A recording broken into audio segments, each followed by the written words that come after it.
This is the opportunity of a lifetime for people that have businesses and brands out there. Email us right now at advertise at hiphopun.com and you will get an opportunity to put your brand right in front of each video that we do. And let me tell you, the prices are crazy affordable. You definitely can afford it. Email us.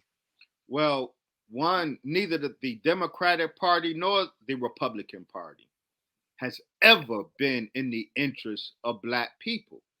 I do greatly lament seeing all of this black hype about the Democratic Party. Neither party has black interests at heart. The Democrats are better users of black people than the Republicans. So it's the Democrats that put out that ridiculous video with Saucy Santana and Trina to get out the vote. The Democrats insult black people, our intelligence, our dignity, far more than even Trump Republicans do. Nobody is more insulting to the dignity of black people than the Democratic Party. So I don't like all of the hype around investing in the vote. We in the Nation of Islam, we value the judicious use of our voting potential and power. But to just give the Democrats our vote because we don't like Trump or the Republicans is very lazy and very irresponsible, in my opinion. So the next play, we've already seen the next play again with that ridiculous Saucy Santana and Trina get out the vote video when the Democrats attached to Cardi B and made Cardi B a legitimate face of black politics for us. They play us so, the Democrats play black people for fools so successfully. So the next play will be their next playing us for fools. They will continue to do it. And black people need to wake up to the fact that we are only tools for the Democrats. And I will end on this. In the Democratic administration of President Obama, his Secretary of State, Hillary Clinton, said openly in 2010 that hip hop was a tool at the disposal of the US government. And she said that hip hop was a chess piece in a multi-dimensional chess game that the US government is playing. So when you see the US government partnering with hip hop artists, this is the US government deploying this tool, moving this chess piece on the board in this multi-dimensional chess game. You know, we had Royce the 5'9" on a little over a month ago, and we were talking about hip hop media as it currently looks. And he said that, you know, black people get on certain platforms and say whatever they want, but if black hip hop media personalities were to ask these hip hop artists the same questions as their white counterparts, they'd kill them. Why does it seem like there's so much hate and vitriol toward our own, even in particular, like just call on something small like hip hop media and how rappers and hip hop media, independent media kind of cohorts? Why does it seem like we're so involved in self-hatred as opposed to, you know what I mean, showing each other a little more love as we so talk about on social media and various things like that? In my opinion, my humble opinion, that's one of the illustrations of the failure of the Black Lives Matter movement.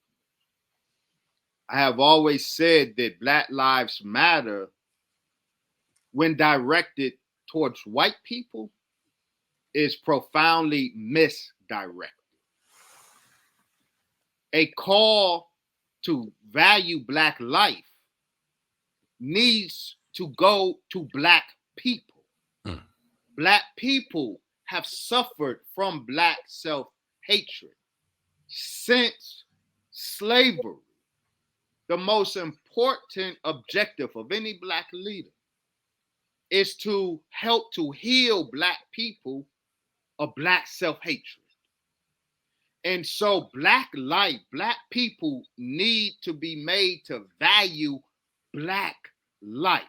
And so when we put all of our eggs in trying to convince white people to value Black life, while we so blatantly before the world show our disdain for Black life, we show it not just in the vitriol towards our own hip-hop platforms, we show it in the vitriol that we show towards each other in our lyrics.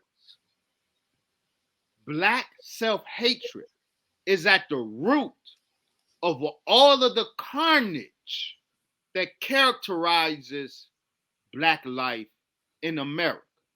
So to put our eggs in a basket of trying to convince white people that Black life matters was always wrong-headed to me.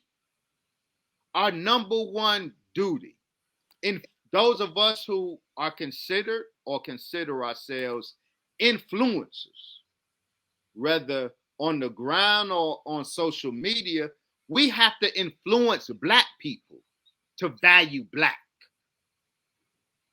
But Right. white people will never in the world has no business valuing Black life while we show the world that we don't value Black life. It's useless trying to argue that point until we have solved the problem of Black self-hatred. And that Black self-hatred displays itself in such a spectrum of ways, including the disrespect of Black media, hip-hop media in particular, by Black artists.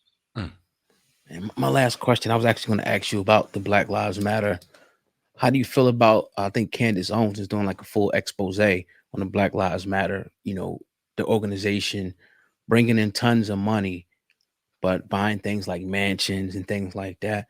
How do you feel about the infrastructure of the Black Lives Matter? Would you say that it totally failed Black people, or is there any glimmer of hope for them in the future? I am not,